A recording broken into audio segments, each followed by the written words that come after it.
This podcast is sponsored by nobody. Hey dudes, welcome to Splat from the Past, the only 80s themed horror and sci fi show where things could get totally radical.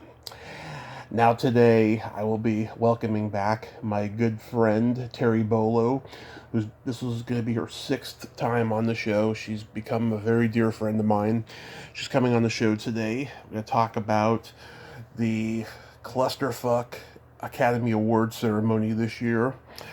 And, I didn't watch it at all, but, I want to kind of chronicle it because it was like the first time in history where something like this happened. And it's going to be a very interesting conversation. I also want to talk about sexual foreplay.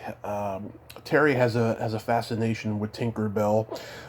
That's her main profile picture on Facebook is Tinkerbell, and I want to find out why. I interviewed Margaret Carey last year, who was the model for Tinkerbell, so I kind of want to find out why that is, and talk about stuff like that. Maybe talk about some of the people we've lost in the last few months in show business. And it's going to be a great conversation. I just love Terry. She is like my muse. She's the Zelig of film, and it's going to be great to talk to her today. So, here is my new interview with Terry Bolo.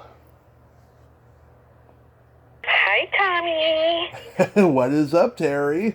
Oh, not much. Just sitting on Facebook like I always do. Of course. So it must be pretty hot over there, is it? A few days ago it was really hot. It's starting to cool down a little bit. Yeah. Really nice day. We have heat over here finally.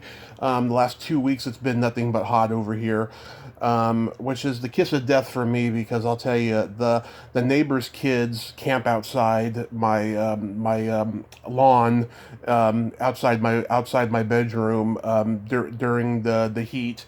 They've been doing that for the last year. And it drives me crazy. I had to close the window before starting because they talk loudly. They're laughing and making jokes and stuff, and I don't want to open up another can of worms, once we get salacious here. Oh God. Yeah, I turn on my AC sometimes just to drown out, others' noise. Yeah. So the weather here is nice finally, and it's funny. Winter, it can be long, but it could also come very short in the blink of an eye, and so I'm just so glad that winter is over. I really am. Yeah, I'm not looking forward to the heat of summer, though. I don't like it anymore. I used to be this summer girl, always barefoot in shorts and tan, and now I'm like, oh, I want to wear a sweater. I like sweaters.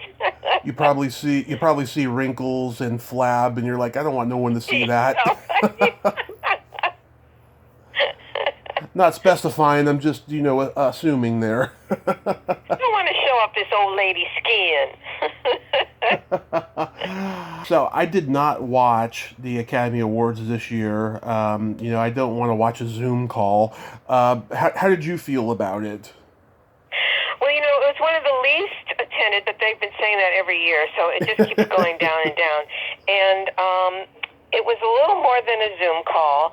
I was looking forward to what they were going to try to do with it, and I was a little excited about using the space of Union Station because it's a beautiful building, but you didn't really see too much of it. I mean, with a few just establishing shots and whatever, and they have these like courtyard type areas which they put up lounging areas, with sofas and lights and flowers hanging and everything. And it was kind of like being out in somebody's big lavish patio or whatever, and that's where everybody was hanging out mostly. And then the old ticket hall, which is a big space, and they use it for a lot of filming, not necessarily being a train station, but just as a filming space, because it has tall ceilings. So they set up a sort of like a little cabaret style restaurant type look in there with tables and booths, banquettes, and whatever. Yeah. And they had a stage with a blue curtain. I don't know, the whole thing I thought looked really tacky, and I thought they could have done much better. Could have used the space much better. So it was disappointing. And then they didn't have any performances, no film clips. Yeah. They let people talk almost as long as they wanted. Yeah. Didn't cut anybody off because they didn't have a band to play anybody off. They had a DJ. And they did this thing that I thought was really awful, is they had the presenters talk to the nominees who were sitting right there. And well, you went to school and you were always into drama, and then, you know, you got an award, and then, you know, it was just like, and the people sitting there looked so uncomfortable, and it was just horrible. It's like, shut up, show a film clip. And someone came up with the idea that, you know, they should have shown all the film clips of Union Station and all the movies that it was used in. You know, The Way We Were and Union Station and, you know, Charlie's Angels. You know, all these movies that the Union Station was used in. That would have been fun to see. I mean, it's about the movies. Let's see something. I was happy with many of the awards. I would have loved to have seen Glenn Close win. Mm-hmm. I thought she was just incredible in Hillbilly Elegy. You know, Frances McDormand, yeah, she's great. We all love her. You know, she's just a, you know, like a regular type person. But she's got 3 Academy Awards now. Yeah. Wow. And I really wanted Mank to win Best Picture, but it got production design and music. Oh, not music, production design and cinematography. But the guys who did the music won in the same category for Soul. So that's how talented they are. They were nominated against themselves. So they won for Soul. And, let's see, Anthony Hopkins. I mean, everyone thought Chadwick Boseman was the shoo-in, so they rearranged the presentation so that he would be last, so they could end on this, you know, incredible emotional note or whatever. Mm-hmm. But Anthony Hopkins won instead. And it's really funny because I'm watching and their Best Picture, I'm like, wait a minute, did I fall asleep? Where's actor and actress? Because they moved around the order, you know. But yeah, a lot of people really thought it was horrible. You know, Steven Soderbergh produced it. I don't know. It could have been so much better. Yeah, it was kind of a letdown. Yeah, I was pretty pleased that Anthony Hopkins won again when I found out the results later, because I think he's done so many great performances, you know, since Silence of the Lambs, that he should have won for something. I'm glad he won again. It only took him 30 years, and he's the That was 30 years ago. Yeah. Uh-huh. And he's he's oldest. One of our finest actors, right? Yeah, and he's the oldest actor to win an Academy Award, which I thought that Christopher Plummer was, you know. But... He was, but it's the category. Christopher Plummer was 85 and won Best Supporting Actor. Anthony Hopkins was 83 and won Best Actor. Those stats can be damn confusing. That's the difference, yeah. But, you know, just kudos, bravo to both of them, you know, that's just amazing. I love them both. They're both wonderful actors. Yeah. Because I know, let's see, Jack Lemmon was the first actor to win Best Supporting and Best Lead. And then De Niro did, then Gene Hackman, Jack Nicholson, of course, and he's got 3 overall. Yeah, I mean, and of course, Marlee Matlin, she's like the only disabled woman to ever win an Oscar. Mm-hmm. I thought it was a really interesting year as far as the nominees go, because there was a lot more diversity, which is nice, and what they've been trying for. But the movies themselves, I just thought it was kind of a dreary year, and you know, not you know, a lot of the heavy subject matter and whatever. Let's see, I wrote everything down. Who won what?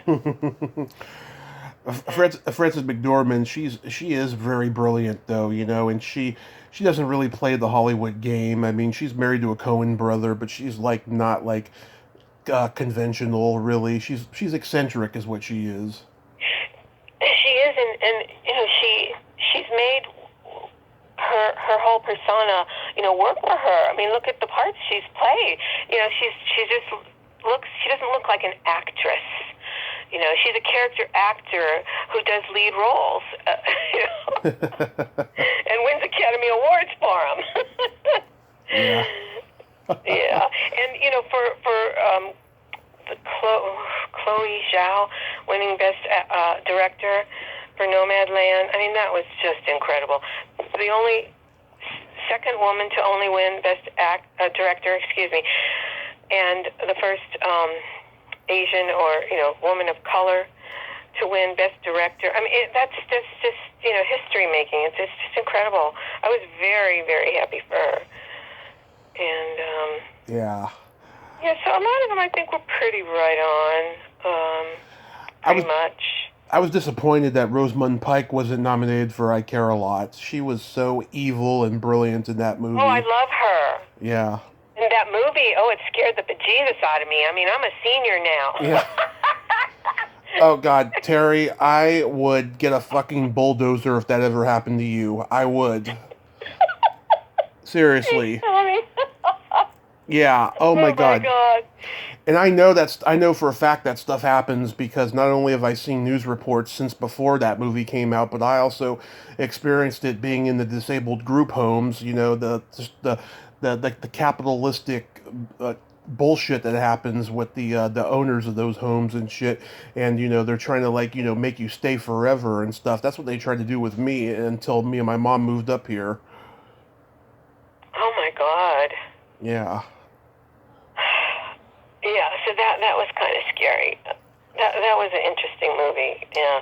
The first 30 minutes was very unsettling, but then once you get the twist, then you're like, oh, okay, let's watch this go down. Let's see, you know, what's going to happen, you know? And Diane Weiss, oh my God. Oh, I love it when she's like, you're going to die, cunt, you're going to die.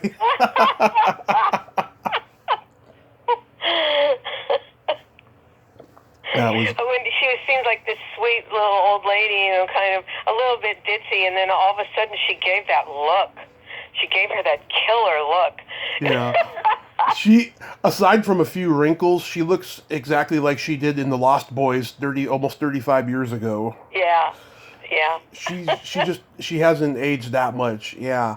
I just thought that was brilliant. Yeah, I didn't know if you saw that movie or not, because when it came out, everyone was, you know, pissed off about it because, you know, it was telling the truth, you know, and everyone was like, you know, they thought the filmmakers were like mocking it, you know. I don't think we were. No, I don't either. Yeah, and I loved the Trial of the Chicago 7. I saw it twice. I tried to see most of the major nominations. And then, you know, it was so great to see Sacha Baron Cohen in 2 movies. And interesting about that is Bobby Seale was depicted in Judas and the Black Messiah. It was about him. And then he also was depicted in a smaller role in Trial of the Chicago 7, because that's when he was murdered, was during that time. And that was an interesting story. I don't think a lot of people realize that. He was only 21 years old. Oh, the Trial of the Chicago 8? Yeah, 7, isn't it? Wasn't it 7? Technically it was 8, but he wasn't, the one guy wasn't represented by the same lawyer as the 7. Remember, he kept saying his lawyer wasn't there? They did a TV movie of that back in the 80s with Elliot Gould. It was on HBO, and I think Martin Sheen was in it too. Yeah, I was surprised that they remade it. Oh, really? Yeah. I don't remember that.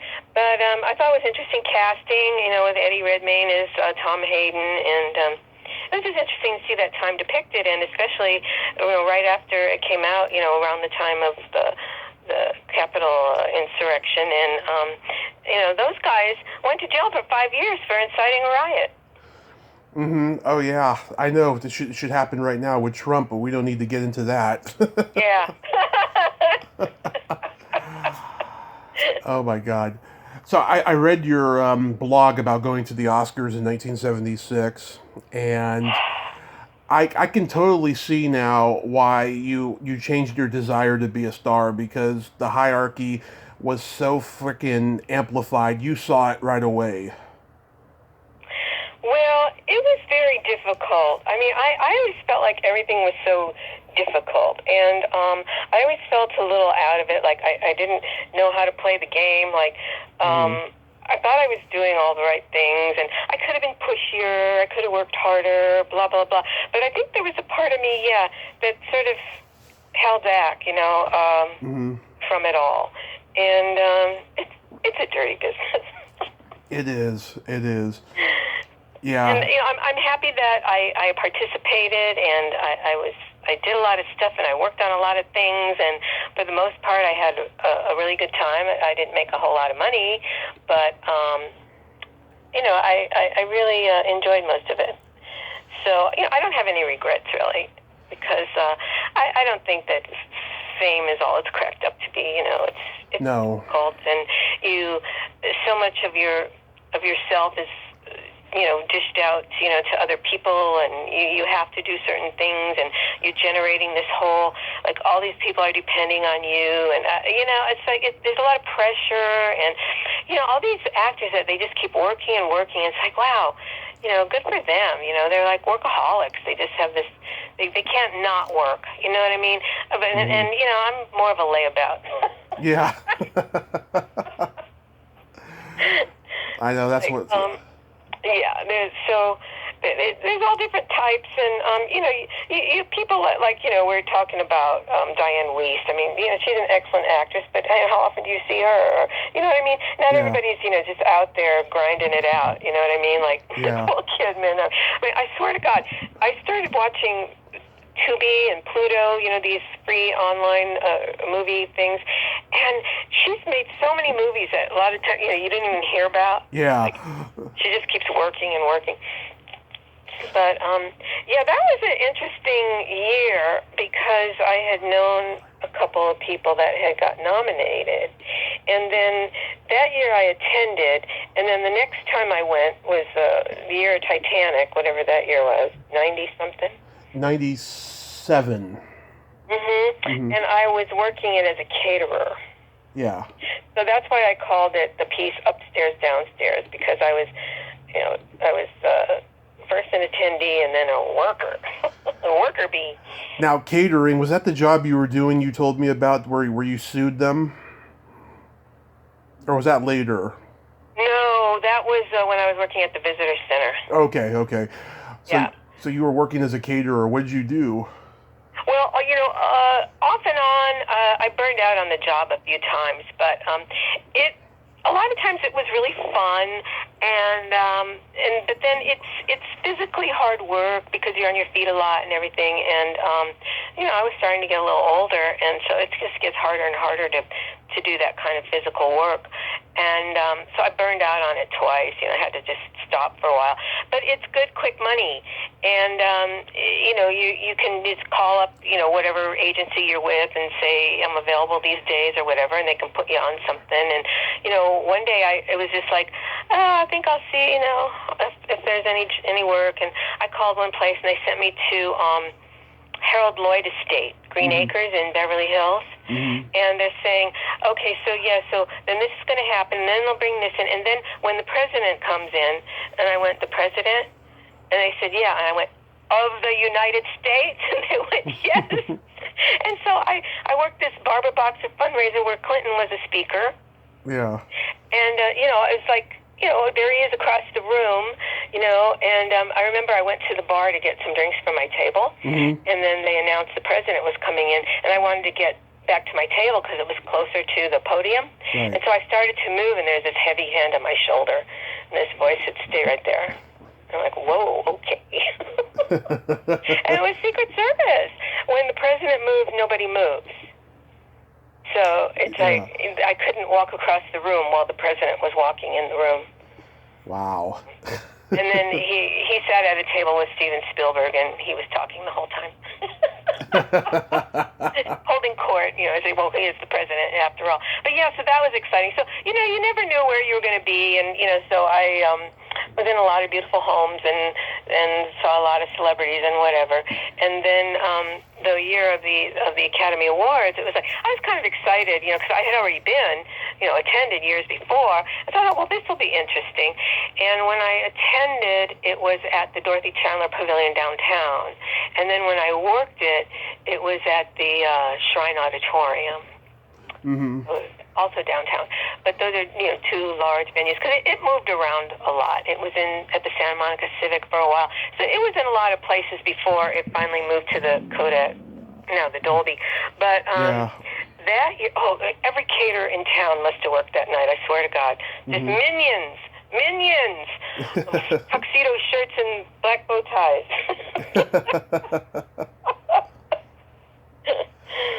Yeah, you mentioned you were with your friend and her friend Tad. Are you talking about Tad Harino? No. This is ages ago.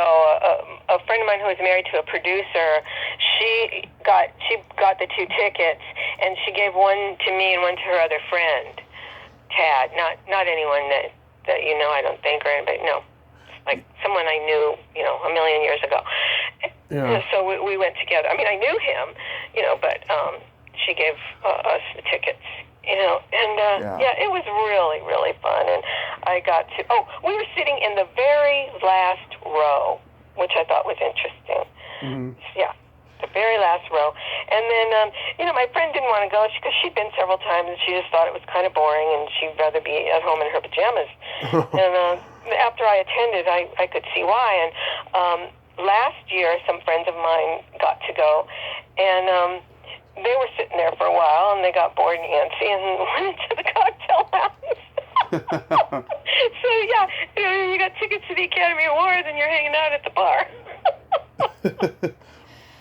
Yeah. But, it's because when they break for a commercial, everything just stops. Nothing's happening at all. It's like this, and you hear this murmur, of the audience, and then, for 2 or 3 minutes or however long. And then, the show comes back on, and, so they got bored, went to the bar. Oh my God. So Tad Harino was a Japanese character actor. He was actually in Oh God Book 2. Oh yeah? Yes, he plays the Japanese boy Shingo's grandfather in the movie. Oh. Goodness, I haven't seen that in so long. And somebody just posted a picture of me in the ladies' lounge, and it's like, oh my God. That was interesting because I was the only person besides George Burns who is in both Oh God movies because I was working in casting. I cast myself. Yeah. I have it on VHS. One day we will watch it. Love it. Oh, that would be fun. You knew Robert Altman? Yes, through a friend. I was working at the Melting Pot in Los Angeles. I was the hostess cashier, and he was one of the waiters, and we got friendly, and I brought him to the groundlings, and he was one of my closest, dearest friends until he passed away from AIDS many years ago. But anyway, he told me that his ex-father-in-law was Robert Altman. I flipped out because, I loved Brewster McCloud, and it was one of my favorite movies. And right. So, I got to meet him several times. He took me to the Altman's Christmas party when they lived in Malibu Colony, and that was really exciting, talk about a big Hollywood party. And then a few times over the years, Dennis would take me somewhere, where Bob was going to be, and then after Dennis passed, and I was working at the Admirals Club at American Airlines, he came into the bar, and him and Catherine and his wife, and so we're sitting there. I said, Dennis is the one who got me into bartending. And she goes, oh, well, thanks a lot, Dennis, right? And I'm like, oh, it's been fun, and so that was really cool. I got to see them again that time. Yeah. Did you get to do cocaine with him? No, but oddly enough, one of his movies, Pret-a-Porter, it was being screened at a little Hollywood studio screening room, and Dennis took me to that. And so we're standing outside afterwards, and Bob lights up a joint, and he doesn't even pass it to anybody. Oh my God! Why was he being greedy? Seriously, dude, don't bogart. my my friend Rutanya Aldo, who was in Mommie Dearest, she dated Robert Altman in the '70s. She said she would have married him, but he loved cocaine more. Oh, really? Yeah. Well, he was with Catherine for a long time, and Catherine had a daughter, Connie, and Connie was married to my friend, and they had a daughter, and so he was related to Robert Altman by marriage. It was his former father-in-law. Yeah. Huh. So, What are the odds? And I know. did you? And you knew Lily Tomlin also. It said. Did you work with her on that show that Lorraine got discovered on? No, a couple. She hired a few groundlings, but I wasn't one of them. But Oh. came to see the show several times.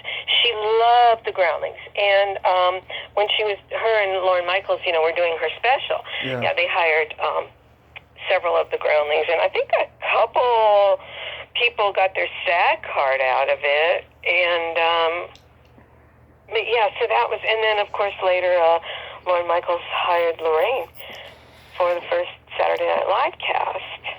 But yeah, Lily, she loved us.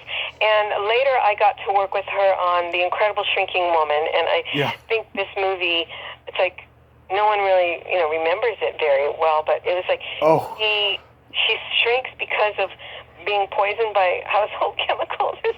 My mom took my brother to see it in the theater, and I wasn't even born yet. And I was in a scene in a grocery store, and she's doing her bag lady character. Yeah. So I have a picture taken with her, with her in that guise, and I was wearing. They told me to be a jogger, in the grocery store. So I had on some shorts, and then I put on my yellow. What is it? Bates High School Stingers gym T-shirt from Carrie. Yeah. And I am sorry to say that purging drawers full of T-shirts, decades ago, I got rid of all these really, really cool show T-shirts that I had that I didn't think would be worth anything someday. Or I should have hung on to it just for, memorabilia. I mean, just for my own, memories. But it's gone. It's gone. And of course, I swiped it. We asked wardrobe if we could keep them, and they said no, so we just took them. But then, flash forward 40 years, and I'm attending this big party, gala fundraiser for Nancy Allen's cancer charity, and there was a costume contest. And this guy comes as one of the gym girls, and he's wearing one of those T-shirts. I said, "Where did you get that shirt?" He goes, "I made it, or I had it made." Bates High School Stingers. With the little bee on it. Oh my God. Yeah, John Landis was the original director of The Incredible Shrinking Woman. Oh, really? Yes, he told the story in an interview I heard recently. So after Animal House came out and was a huge success, Universal wanted to work with him some more. So they offered him The Incredible Shrinking Woman. He took it. He got Rick Baker to design the gorilla. And then Dan Aykroyd came to him with the Blues Brothers, and so he left the project, and Joel Schumacher took over. But Joel Schumacher loved Rick Baker's gorilla, so he kept that. So that's the only thing from the Landis, part of the project. Yeah. Oh, I have to say a little pat on my own back, but Joel Schumacher was very, very sweet to me. He complimented me on what I was doing. I mean, I'm an extra. Yeah. And I'm just reacting to stuff.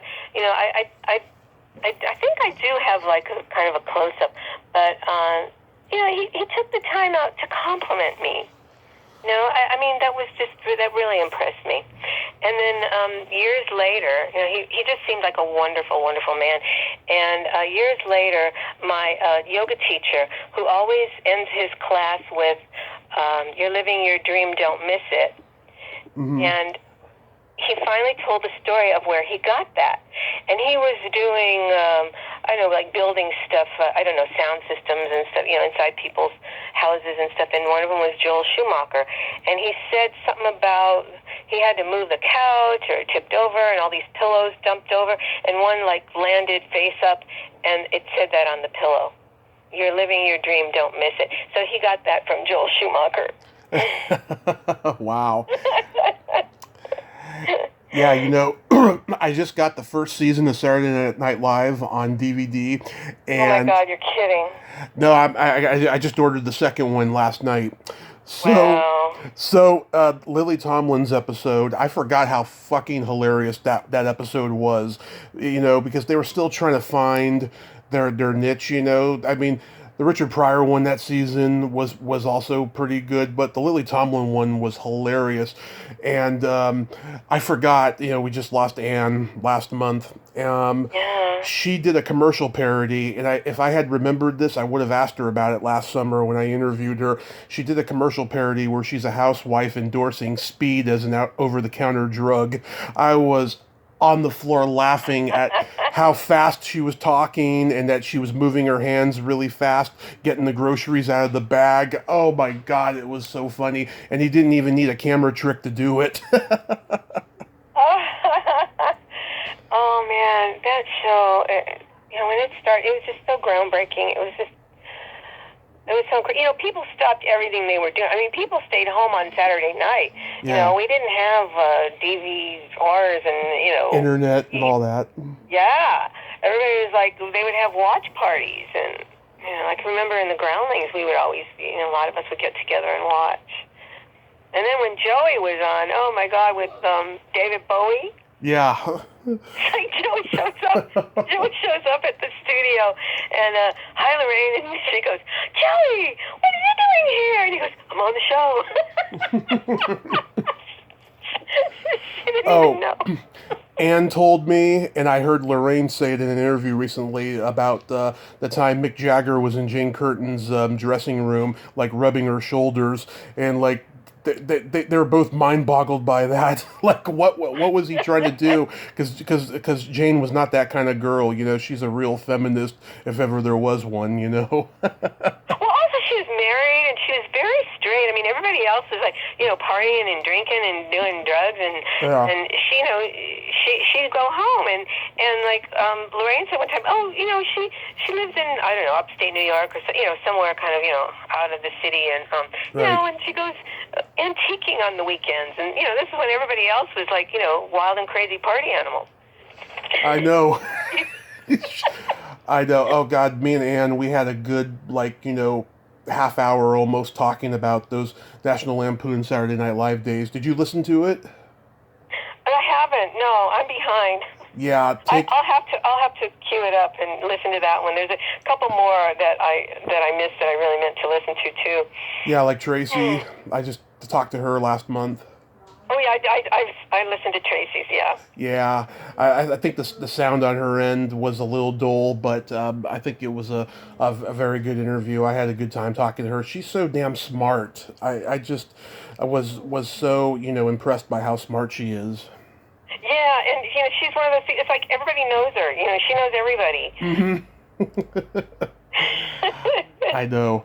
Oh, one of my favorite sketches I found in that Lily Tomlin one too. The one where Belushi is playing Beethoven, and he snorts some cocaine and starts acting like Ray Charles.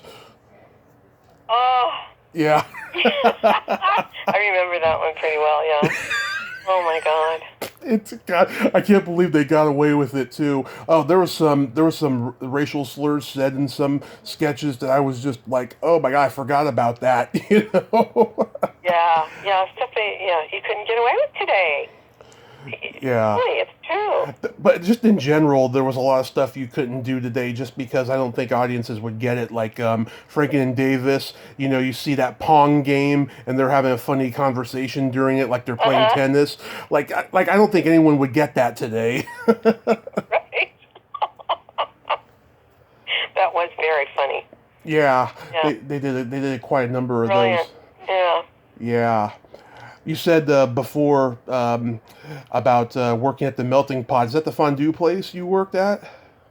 No, that was a later establishment with the same name.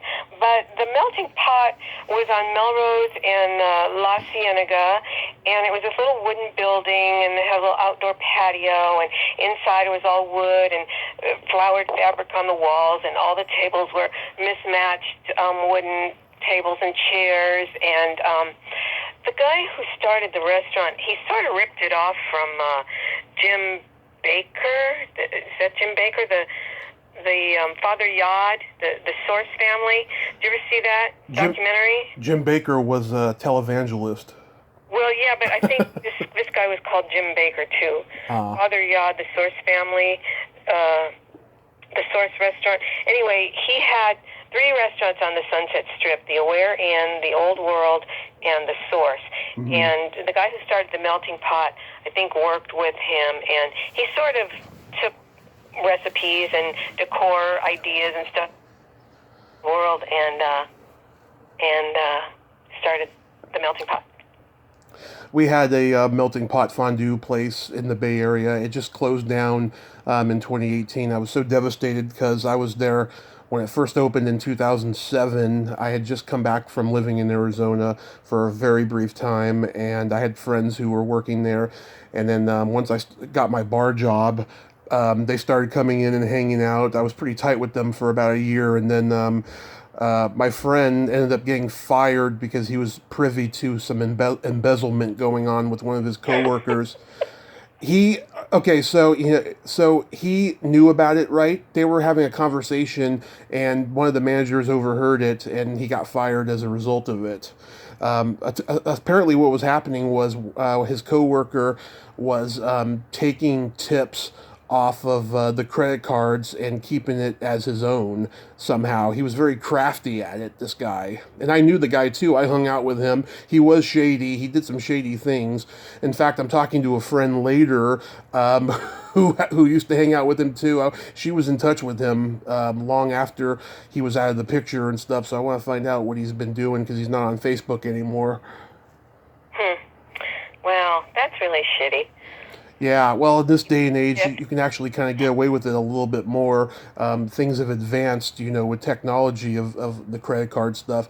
But then again, there's cameras everywhere, so I don't think you can get away with it, constantly, Yeah. But this restaurant was so cool. It's different from the chain Melting Pot Fondue restaurant. It was just a standalone restaurant. It was kind of a hippie place. A lot of stars would come in there. It was really a popular place in the 70s here in LA. It was like what Musso and Frank's is and places like that. A little more casual, but it was definitely a happening spot. Yeah. Really busy for lunch, and it wasn't until later that they put the bar in. It was after I wasn't there anymore. They put a bar in, but I think they served wine. But it was after several years they finally put a full bar in. Yeah, I loved the place. It was just real. With plants hanging everywhere, and all wood, and it was real hippie. Yeah, I remember the first trip that me and Joe took after my accident. My mom sent me a text one night asking me if we were going to have dinner at the Brown Derby, and I was like, "Mom, that place has been closed for 20 years." Oh, I know. No, that's so sad.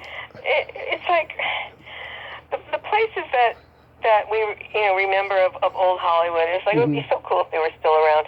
Thank God we still have Musso and Frank. Yeah. There's that, of course, and there's our place, the Rainbow. Yes, and the Rainbow. Oh, I know, and the fact that they kept it, pretty much the way it's always looked, is so cool. I don't know. I love all these old timey places.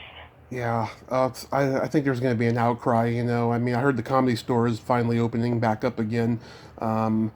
They had the bar just open for the entire time. Now they're opening it for comedy. I know some comedians who are there, but a lot of them actually left and went to Texas because Joe Rogan went out there to do his podcast there. He just couldn't handle the bullshit that was going on in LA with, taxes and homelessness and all that shit. So everyone's like following suit. Well, more people have left the state than have come in the last couple of years. Yeah. We lost a seat in the House. Mm-hmm. According to the census Mm-hmm. that came out. Yeah, so we lost a congressional seat. It could be a good thing. That's kind of weird. Yeah, it could be a good thing, people, are not coming to Hollywood with the superficial dream of making it big, they're just being artists, I think that might be a good thing. Well, now, you can make a movie anywhere. Yeah. Anybody can make a movie anywhere. Well, a lot of people did back in the day, but just no one saw it, Right. It's just technology has changed everything, all aspects of our life, and even art and the way things are seen and produced, and you can't keep up with it anymore. I mean, even the guilds, it's like, well, is this film, is it TV? It's a movie on TV, and is it SAG, is it AFTRA? I don't know. Because it used to be AFTRA was AFRA, or it was radio, it was the radio guild. And then when TV came in, they added the T, AFTRA. And so it was over the air, broadcast. And then, Screen Actors Guild is older, so it was movies. And then when television came in, television was broadcast, so it was AFTRA. So that was the difference. Now, it's like, what's digital? I don't know. Is it film? Is it broadcast? I don't know.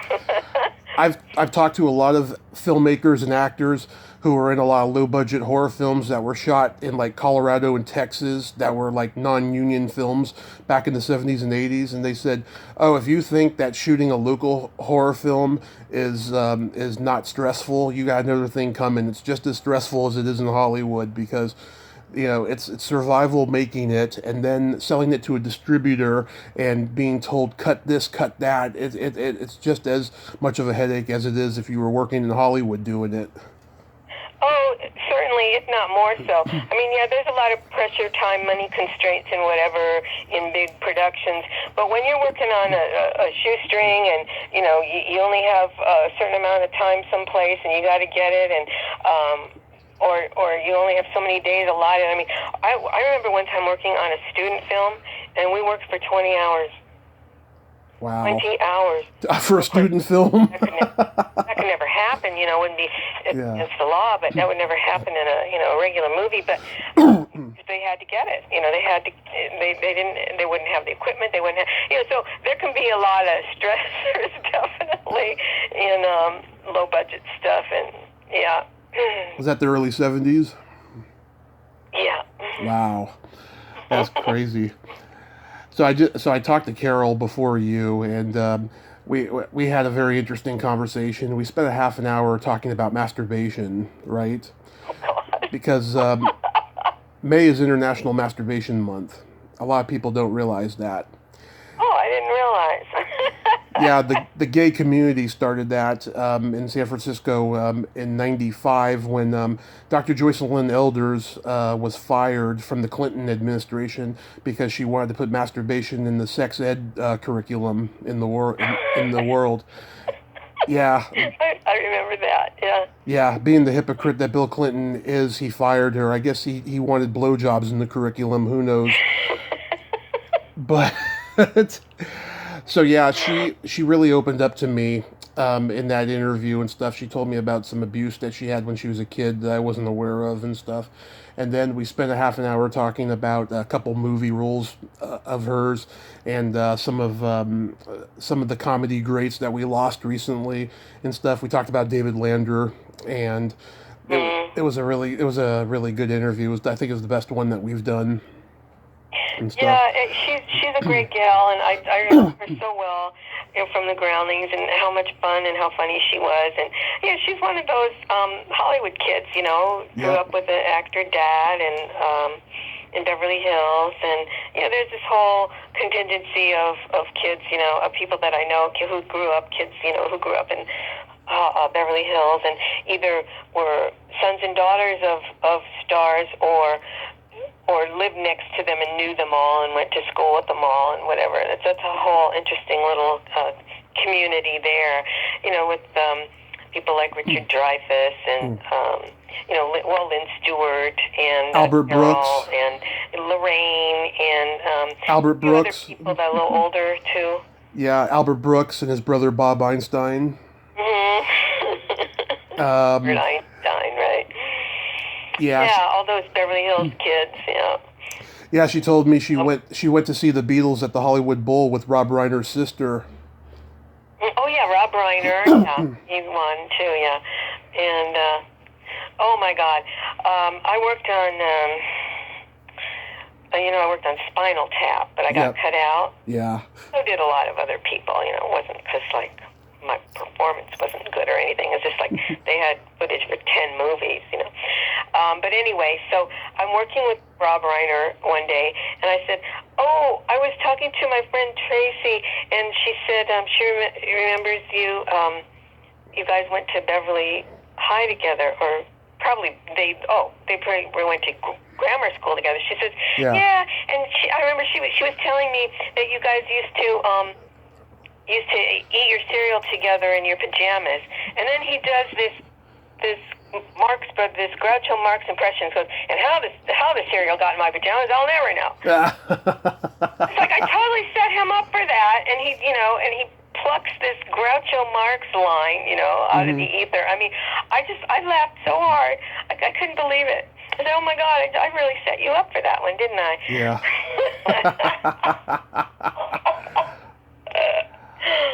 Oh my God. So let's talk sexual foreplay. I'm a proud expert and participant of it. Now, back when you were sexually active, what was your preference? Back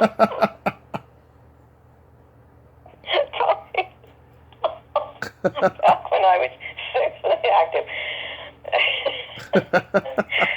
Gee, that was a long time ago. Let me try and remember.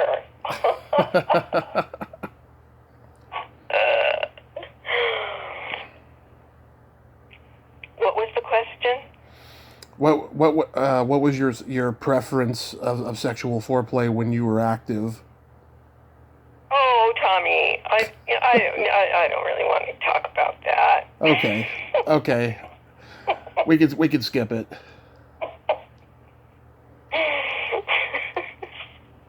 Let me ask you this though. Do you believe that the G-spot is real? Yeah. Yes, I do too. It's just a sensitive area. Yeah.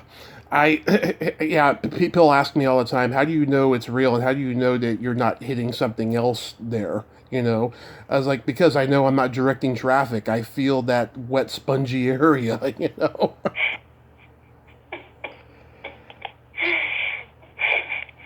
Yeah. Have you ever heard of orgasmic meditation? No. Okay. Meditation. Okay. This is weird, almost cult-like shit, right? There's it's a practice that they have. I know that they have them in LA and they have them in San Francisco. I personally never got to try it because I just found out about it not too long ago and stuff. You go to the meeting, they have an instructor there, and they teach you how to do this when it's your first time, right? You pair up, a man pairs up with a woman, right? And he stimulates their clitoris for spiritual, how should I say this? It's for spirituality and not sexual. Enlightenment? Enlightenment, exactly. Spiritual enlightenment is what it is. No, I haven't heard of that. Yes, and do you know who I found out about this from? E.G. Daily. Oh. she was doing a podcast interview, and she said that she's a practicer of this. And I was like, oh my God, that was when I knew I had to try to get her on this show, and I still haven't done it yet, but I will. I was like, oh my God, yeah. I like I said, I haven't tried that yet, but I would definitely try that cult.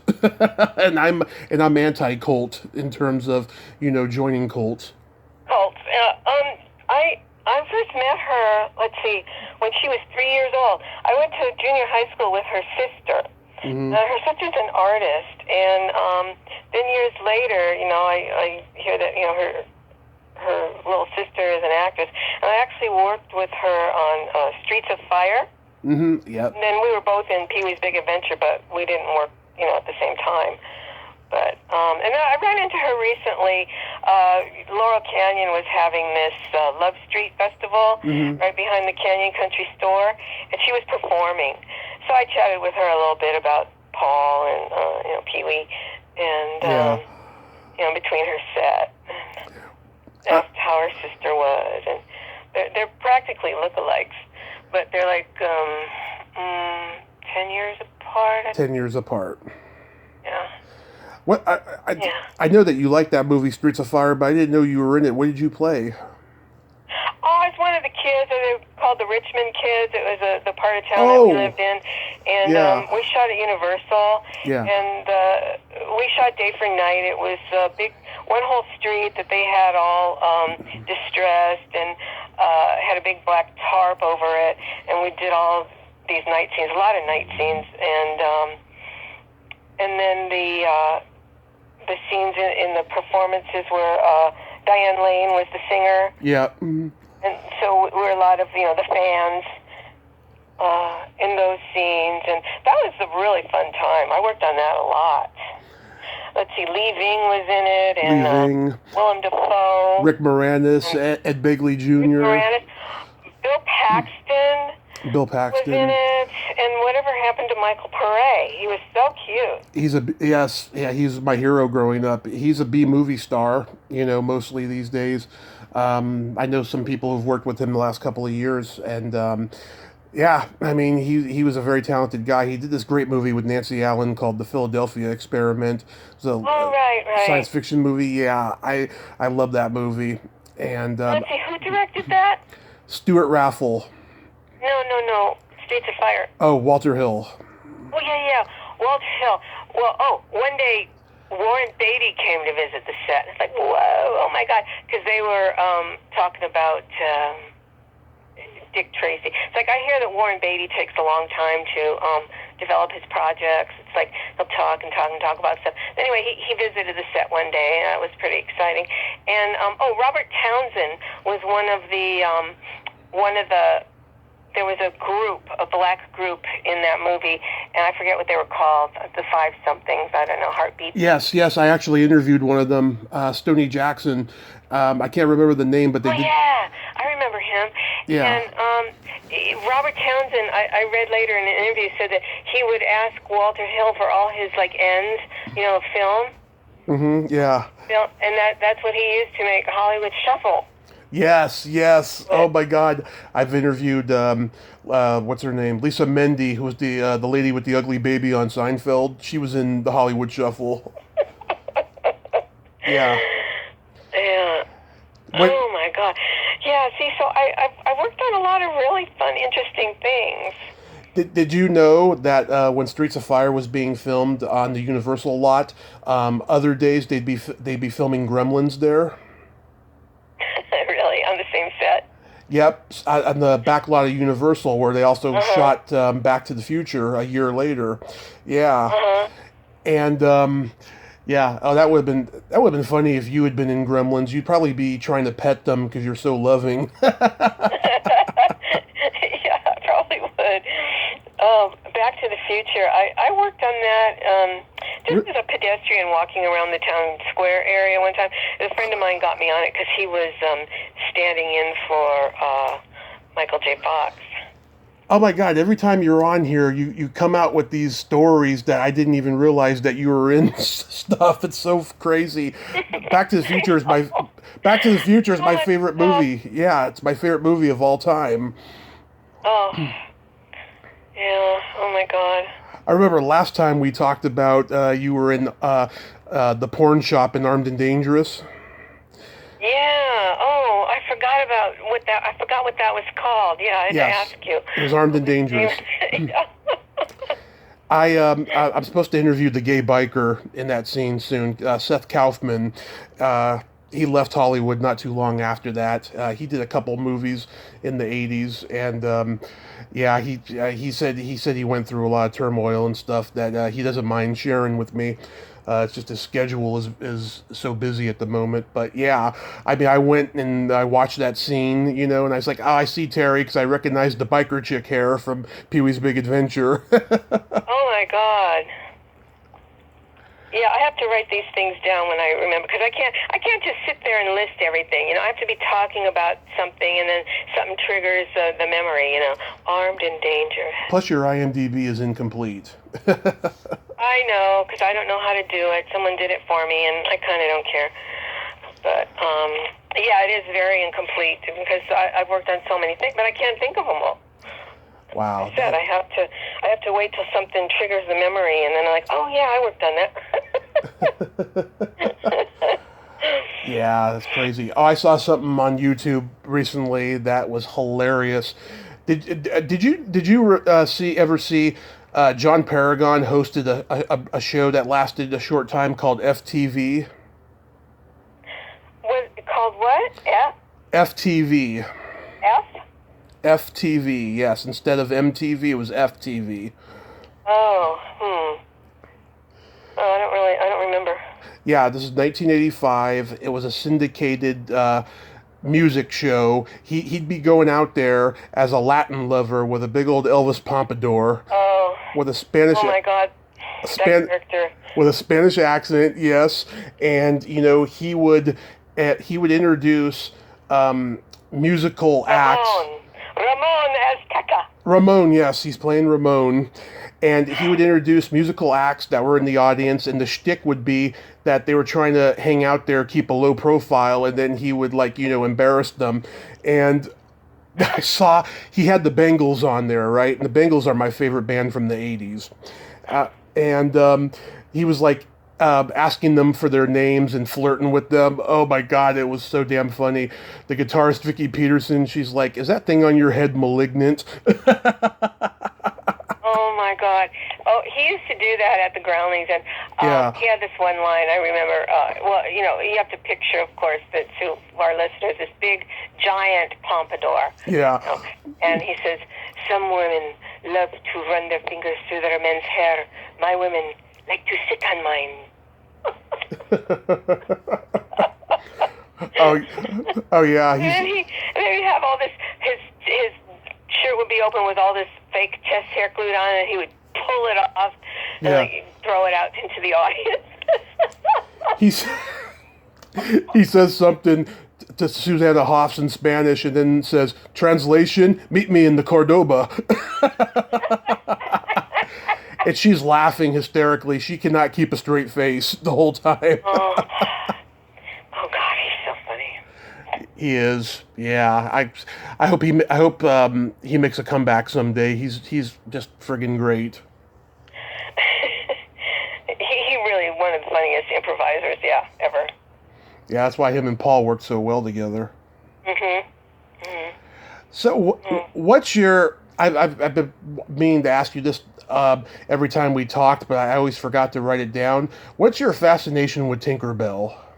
Oh yeah, okay. Well, Tinkerbell, you know, is my avatar on Facebook, and I haven't changed it in years and years because someone told me never to change it.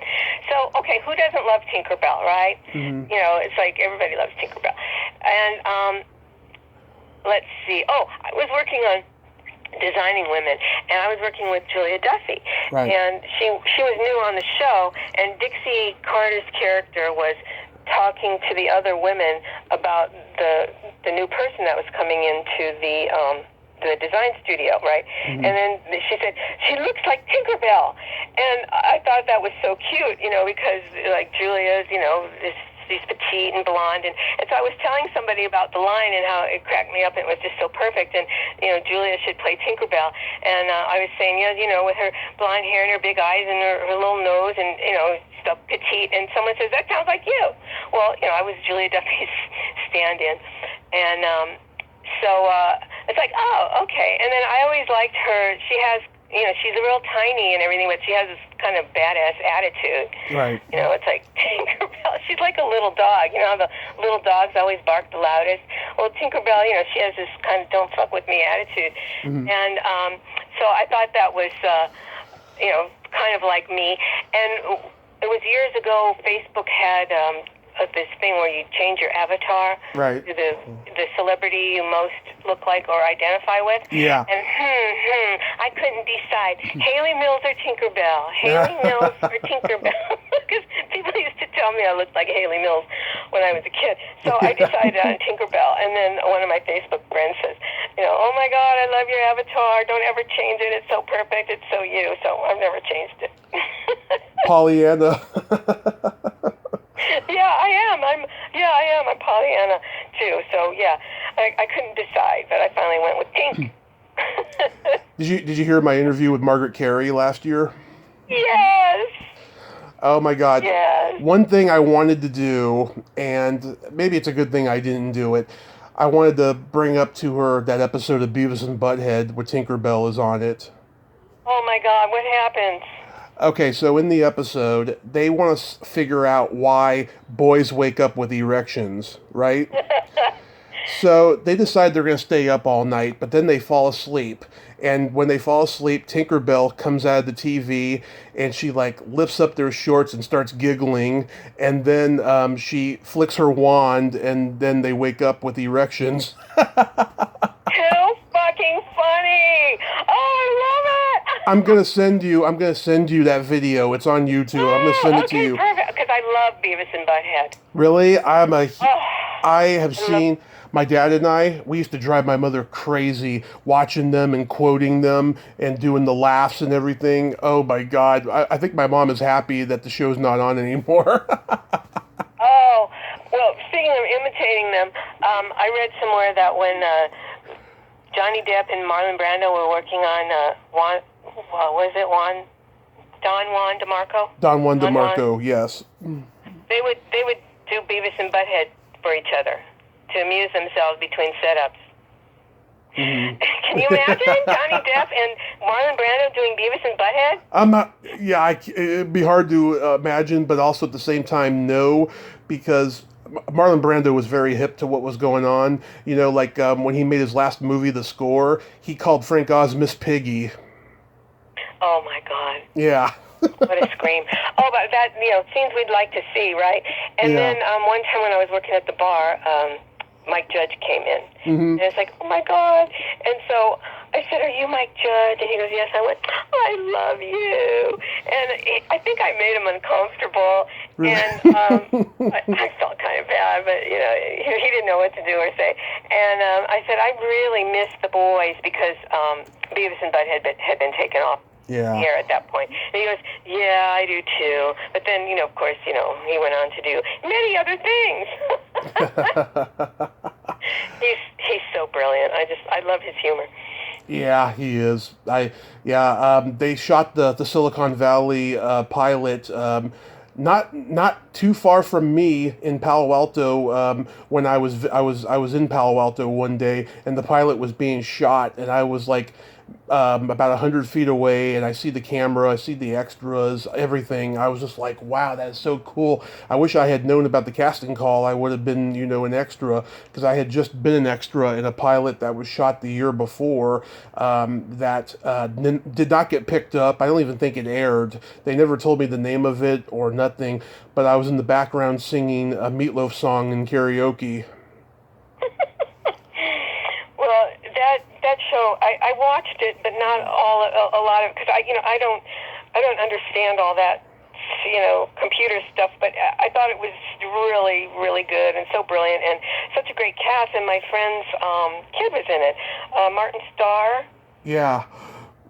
Yeah, Jean Sleeger, she's now Jean St. James, she was in The Groundlings. Oh, and that's really? her son. Wow. Yeah. Wow. Yeah, Martin Short. Small And I world. remember when he was a little boy, and he was this little nerdy kid with thick glasses. She said she used to take him on interviews with her and stuff, and then he seemed kind of interested, so she started looking for things like nerd kid parts, whatever, and Yeah. she started taking him out on stuff when he was a kid. That's so cool. Yeah, last week when you posted that picture of you and Mommie Dearest being an autograph seeker, made me laugh because you may have told me before that you had done that, but I was just laughing. It was almost like watching one of those pictures like Conan O'Brien does, where someone's airbrushed in a scene, Oh. It was kind of like that because it was just, it took me by surprise. Well, I hadn't remembered actually doing that. I mean, I know I worked on it, and I remember sitting inside the restaurant because I remember thinking, oh, this is the only time I was ever in that restaurant was when I worked on it, on Mommie Dearest in Perino's. But, that was fun to see because I just watched the movie, so I had to stop it and take a photo. Mm-hmm. Wow. You're the modern-day Zelig, Never know where I'll show up. Exactly. You just I mean, it's very valid to say that you're the modern day Zelig, not just because of where you've shown up and stuff, but also you have to remember in that movie Zelig, his beliefs were very, radical and very liberal, and yours are as well, Mhm. And so it's a very valid point there, Yeah, I call myself the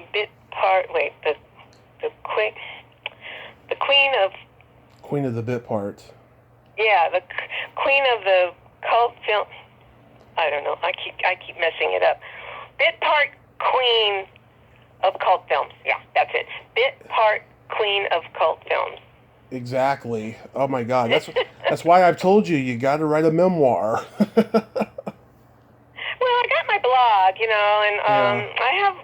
I've written about 20 stories, and I've got more, but I just haven't felt like doing it. I haven't been in the mood really. But whenever I put them up on Facebook, nobody reads them. Mm-hmm. I was like, oh well, nobody wants to read anything. No, I do. I love reading those. Oh, thanks. But so that's all right. I don't know, but when the mood will strike me, I'll jot down some more. There's a lot of people who have a lot of stories. I know. I mean, so many people have been coming out with books for the last decade, I just think they write them so, they don't have to answer the same questions in interviews or when they go to conventions to sign autographs, Yeah, well, just as far as, just people I know, I mean, I think I know at least 15 people who've written books. And it's like, wow, you really did that. Did you? Lorraine's got one out, but it's audio. Yeah, did you listen to Lorraine's book? I haven't yet, no. I heard her on Mark Maron's podcast, and it brought a tear to my eye, just the way she was opening up to him, about her cocaine use, and I was not aware of that, and I was just like, God, wow, yeah, that is just, that would explain, why, her career went into a different direction after Saturday Night Live, but she's continued working. I mean, she's got so many credits, Yeah, well, she really likes to do the voices. That's her specialty. Talent that she has, That's her specialty with those funny voices. God, I hit the floor laughing when she does those voices. You know what I saw? Oh, in the late 80s, there was a show that Shelley Duvall did for children called Fairy Tale Theater. It was that was wonderful. It was on Showtime. And Lorraine was in The Little Mermaid, which Anne wrote. And even in a G-rated, family-friendly show, Anne's got to put a little bit of her dark and twisted sense of humor in it. Pam Dauber, is the star of it, and Lorraine played one of her sisters, and then there was another actress who was the other sister, and they're having a conversation. I can't remember verbatim of what it was, but it was something along the lines of, you got to find yourself a human man. They really know how to make a mermaid wet in other ways. Oh my God, really? Yeah. I'm like, that is so Anne. That is so Anne. Well, speaking of Shelley Duvall, all. It's terrible what happened to her. I know. She's like mentally ill. Yeah, I know. She did that Dr. Phil interview where she said that Robin's channeling her, you know. Oh. Well, Yeah. maybe he is. Who knows? But, she probably gets a really good pension from SAG. But so I don't think she's really hurting financially. But, gosh, also, I think she said that, working on The Shining, I think that really messed her up. It did. Yeah, she was forced to do like 200 takes from Stanley Kubrick, where she was terrified, and it did really screw her up, you know. I know that when she did Popeye right after that with Robin, that kind of at least temporarily, gave her a better state of mind that she was doing a comedy next, and actually Lily Tomlin was actually up for the role of Olive Oyl, and an actor I talked to, Donovan Scott, he personally thought that Lily Tomlin would have been a better choice than Shelley, because he didn't think that Shelley really embodied Olive Oyl. I think she did, personally. Embodied body. I think, her body was definitely Olive Oyl. I mean, Yeah. I think I remember reading somewhere Robert Altman told her, it was the part she was born to play. Did you hear Melanie Chardoff's book? Oh, no. Yeah, I finally talked to her in January. That was a fun interview. She is such a great lady, and she's so quirky. Like, we got along, like, really, really well, and we both laughed a lot, I want to put a quote of hers that she said to me in the back of my first book that I released. We're playing my secret silly game, and I told her how much I love belly buttons, right? And she said, "Ugh, you are weird." I met her a few times. She's really sweet. My friend Mary Edith was on Fridays. Yeah. Mary Edith Burrell was in the Groundlings also, and and she was on Fridays. With Michael Richards and Larry David, Melanie, and a few other people. Brandis Kemp and another guy whose name is escaping me right now. But Mark. That was a fun show too, huh? Mark Blankfield. Yeah, right. Someone told me he lives in New York and he's bitter about the business. He doesn't work anymore. Yeah. That's too bad. He's a very funny and very talented guy. He did that Dr. Jekyll and Mr. Hyde Together Again movie about 40 years ago, and he was so damn funny in it. Yeah. He should have been. He was funny. I remember him. Yeah. Yeah. Oh, he was on every TV show where he played the funny guest star. He's really good. He was on Saved by the Bell. He played an out-of-work actor that Zach would hire to like pretend to be his father or pretend to be Mr. Belding, and he would be so over the top dramatic because he's an out-of-work actor. He was just so damn funny doing that. Oh my God. Oh my God, Terry! I feel bad now though, but about asking you that foreplay question earlier. I'm so sorry. I didn't mean to embarrass you. I know you like to talk trash like that, but I don't want to really. You know what? I just feel like I'm just so over men and sex. I'm asexual. I feel like it doesn't really interest me. I've been asexual the last 6 years that I've been recovering from my accident, but I still think about it and I still romanticize all the things I did in the past with it. Well, asexual is different from celibacy. Okay, what's the word that I'm looking that I'm well, you were probably celibate for while you were recovering, meaning you weren't having sex, but you were still thinking about it. Right. I'm asexual. It's just like it doesn't occur to me to think about it. Exactly. It's kind of freeing, actually. One less thing to think about. Exactly. Worry about. Stress about. Yeah, I mean, we had that great conversation privately, a few months back, and stuff, and we told each other some stuff, and just I would never, want to make you uncomfortable because I just, adore you.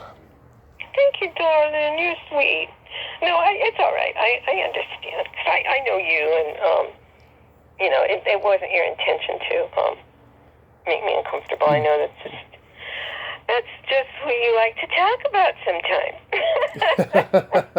sometimes. Have you heard some episodes where I've gone full balls out?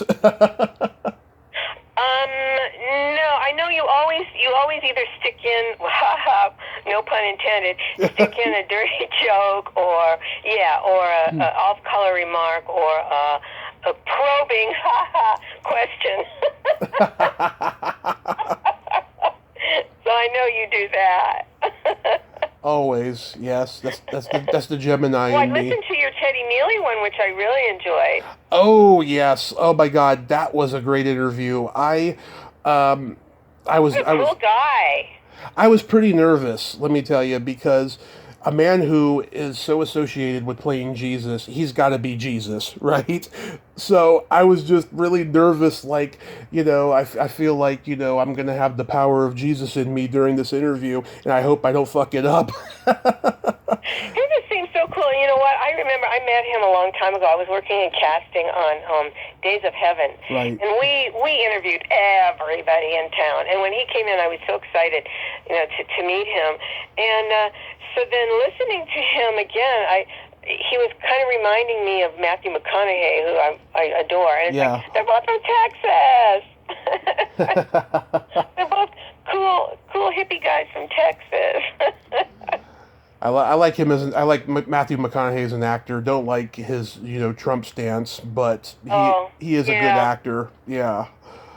Oh yeah, I love watching him work. And he's another one. Just worked constantly. He's in like several movies you never even heard of. That so I'll find him on one of those networks and watch him, like Mud and Gold and I don't know. There's a few more that he's just always really good. His first movie was the fourth Texas Chainsaw Massacre movie, and oh wow, before Dazed and Confused. Okay, maybe it was the second. Okay, I think Dazed and Confused was the first. Okay, yeah, because that came out in '93, and Texas Chainsaw Massacre Generations came out in '94, I think. Yeah, so that was his first movie. And he's just so incredible in Dallas Buyers Club. I love that movie. And Jared Leto, oh my God. Yeah, I just loved that movie. I thought it was so great. Yeah, you have a deep appreciation for actors, I do, yeah. You do, especially when they're working and stuff. I mean, you like we were talking about before. You've seen the hierarchy behind the scenes and stuff. So I'm sure there's people that you've seen or met that you were like, yeah, I don't want to hang out with that person, but I like their work. Yeah, I love actors and I love watching good actors work. Mm-hmm. Like sometimes, if a movie's not that good, or but I want to see the actor. And also on like Pluto and Tubi, I've been finding, like I said, these obscure movies, but they have good actors in them. It's like the movie might be crap, but I want to see what this actor's doing. Yeah. You are just an amazing person, Terry, and I just love it every time you come on here with our conversations. Oh, thank you, Don. It's really fun talking to you because the way we just bounce from one thing to the other, one thing leads to another, and yeah, it's fun. Always, yes. I'm sure, because this is the 45th anniversary of Carrie, I'm sure people are going to be like inviting you on their podcast to talk about it. Oh, it's just been amazing how the mileage I've gotten out of that. But so many times people like on Facebook say, "Oh, I just watched you in Carrie." It's on a lot. Yeah, I'm sure Greg will ask you to come back on to talk about it again. Greg's always like asking the same people to come back on when like anniversary comes. It's like, Greg, they already covered it. Go get someone new. I've told him that he and I, we've helped each other get guests over the years and stuff, and I listen to all his interviews, and sometimes he'll drag on long about a movie or something. I'm just like, okay, come on, move on, Me, I like to talk about a wide range of movies, and so. Yeah. I'll do like maybe at least 5 minutes the most talking about a single movie, but I won't go on for an hour like he does with it, But Well, you just have such a range of knowledge too, yeah, of movies and genres and actors and directors and the little people. And I know it's fascinating. I love your body of knowledge. oh, thank you. Yeah, I mean, I've been called arrogant because I make no bones about it, and stuff. And I'm not saying it out of arrogance. I'm just stating a fact that I have so much knowledge about it, And a lot of other rival podcasters, talk badly about me because I get just the best people on here. You do get some great people. Yeah. Competitiveness and rivalry, it goes with the territory, so I don't take it that personal. Yeah, that's good. Just let all that crap go. You don't need that shit. Yeah. You do what you do, and you're good at it. Oh, thank you. Yeah. So let's see. For your homework, you will listen to. Let's see. Which ones have you heard my Tommy Chong interview? Yes. Okay. Let's see. The Ann Beats one. Okay. I just re-uploaded it as Classic Splat and Beats, Rest in Peace, because I ran into a copyright issue with the person who took that picture of her back in the 70s, Lynn Goldsmith. Oh my God, I was infuriated that she gave me copyright notice without hearing my side of the story first, so I took it down to avoid the copyright strike and just re-uploaded it with no picture, so... Yeah, there's a lot I need to catch up on. I'm kind of lazy, but every time I listen to one of them, I'm really enjoying them. And like I said, you ask really good questions, and you really do your homework, and you know your subject, you know who you're talking to, and you've done and everything. And it's really always really interesting. Yes, I would recommend Anne. I did one with Blake Edwards' daughter Jennifer. Did you hear that one? Oh, no. That's a great one. Oh, my God. I told her a joke at the end, and she was like, oh, my God, George Carlin would love that joke because he was a family friend of theirs, Oh. Is it Jennifer Edwards? Jennifer Edwards, yeah. Okay. And then, let's see, I'm going through my channel right now because I'm about to share the one I did with Carol. Bobby Rydell, I talked to a month ago. Oh, wow. He was great, yeah. Let's see, Michael Bell. Oh, I know him. Yeah, you know him? Yeah. He was a trip. Oh, my God, he made me laugh. He's just got that rough New York, edge to him. Uh-huh. Yeah, he's married to Victoria Carroll, who right. Groundling. Oh, when our Groundling Ladies things comes out, I have to let you know she was on it. Yeah, a lot of people that you've talked to were on it. So I don't know when that's coming out. It seems like it's been a while, but I will definitely keep you posted on that too. Yeah, I wanted to see that too. Yeah, I talked to Tracy about that. And did you hear my Danny Mora one? No. God, that guy's such a character. Oh my God, we just talked about comedy, the whole time, and then the last only like maybe 15 minutes or so, we talked about, he also worked with George Burns on Oh God, You Devil, and oh my God, he said that there was a day. Okay, so he only worked with him one day, right? And you know how sometimes you're on a movie set and things get confusing and people forget that the actor's there, and so the actor has to wait for a long period until everyone comes back, right? So that happened, right? And then it was literally like maybe 2 hours before they went back to George while he was sitting in this very uncomfortable chair. And when they got back, George said, "It's about time. I've been sitting on my dick for 2 hours."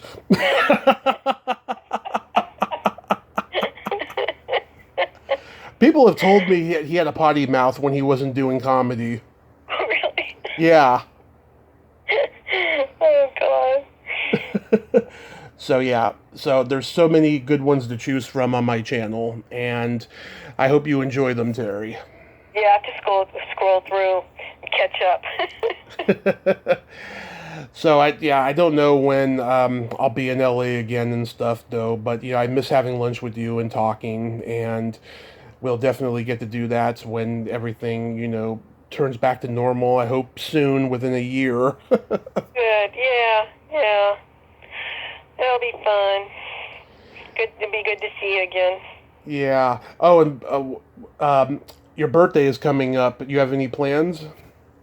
No, I don't. I'm trying to think whether to just do nothing or, I don't know. Like last year, it was kind of difficult because it was, we're in the middle of lockdown, and I just had just like some of my neighbors out on their little balcony and had a cake, and I don't know. It's a big number, a big 70, and so I don't know. I've got a little more time to think about it. I don't want to do anything, too big or crazy, but I feel like I should mark it somehow. I don't know. I'll see how I feel. I'll probably be okay, too, if I just let it slip by. Maybe your auntie will surprise you with something. Well, she usually does. I got to get her back on here. Last year when I asked her, she just wasn't up to it because of the pandemic and stuff. Is she doing better? Oh, a little bit. It's been difficult. Yeah. Yeah. She has her good days and bad days, Yeah. I'll ask her again soon and stuff. And don't worry, I won't ask her anything inappropriate. Yeah, especially not her. She does have a great sense of humor, though. She does.